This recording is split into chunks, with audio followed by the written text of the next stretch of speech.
Assalamualaikum warahmatullahi wabarakatuh.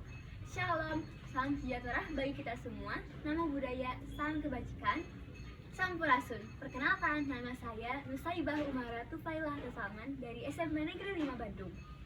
Pada kesempatan kali ini, saya akan menceritakan kisah saya yang berjudul Saya Anak Indonesia. Bulan lalu, aku melihat YouTube tentang anak Papua yang diberi sepatu baru. Karena senang mendapatkan sepatu itu, dia lari tidak melihat jalan, menabrak jaring lapangan voli, terus jatuh. Lucu sih, orang-orang juga tertawa melihatnya. Untungnya anak itu tidak apa-apa, dia malah lari pulang.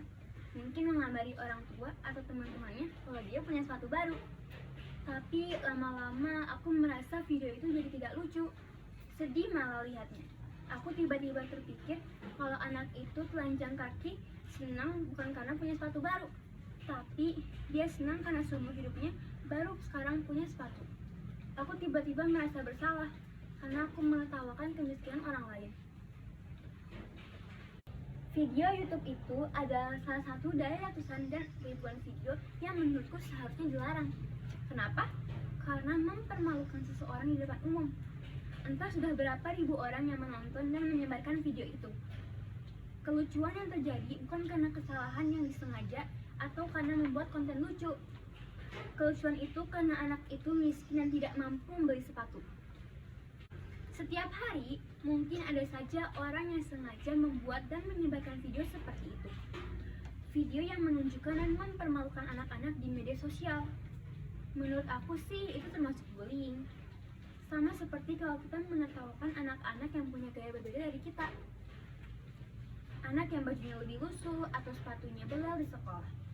Anak yang bahasa Inggris di sekolahnya jelek atau bahasa Indonesianya pakai logat Sunda, logat Jawa, ataupun bahasa daerah lainnya. Sedihnya, banyak para pembuat konten membuat bullying ini menjadi viral. Ada artis yang membuat konten dengan memberikan uang ratusan juta kepada anak miskin yang sedang viral. Menolong orang itu bagus, tapi cara memberikannya supaya menjadi viral itu salah. Kita harusnya berpikir, apakah cara kita membantu itu membuat orang yang kita tolong merasa malu atau tidak? Jangan-jangan kita membantu, tapi membuat orang yang kita bantu merasa terganggu, dilecehkan, dan hilang harga dirinya. Padahal, 28 Oktober 1928, hampir 100 tahun yang lalu, para calon pemimpin bangsa Indonesia, para tokoh pergerakan nasional menyatakan kalau kita semua adalah putra dan putri Indonesia, mengaku bertumpah darah yang satu, tanah Indonesia, mengaku berbangsa yang satu, bangsa Indonesia, dan menjunjung bahasa persatuan bahasa Indonesia. Sumpah Pemuda itu menguatkan semboyan bangsa kita, Bhinneka Tunggal Ika, yang artinya berbeda-beda tapi satu jua. Kita bisa menerima perbedaan suku, budaya, bahasa, adat, dan kebiasaan, karena kita sesungguhnya punya tumpah darah yang sama dan satu bangsa yang sama. Seperti keluarga yang anak-anaknya mempunyai kebiasaan dan sifat yang berbeda. Meskipun berbeda, tetapi satu keluarga pasti saling melindungi dan saling menyayangi.